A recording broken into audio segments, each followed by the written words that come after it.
పేదల గుండె చప్పుడు మహానేత దివంగత వైఎస్ రాజశేఖర రెడ్డి గారి 75వ జయంతిని పురస్కరించుకుని 8వ వార్డ్ కౌన్సిలర్ మందపల్లి రవికుమార్ గారి ఆధ్వర్యంలో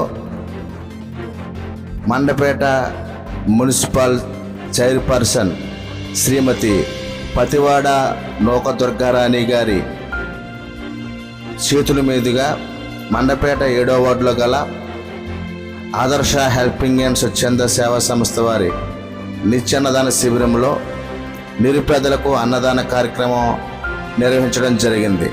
ఈ కార్యక్రమంలో వైఎస్ఆర్ నాయకులు, కార్యకర్తలు, కౌన్సిలర్లు పాల్గొన్నారు.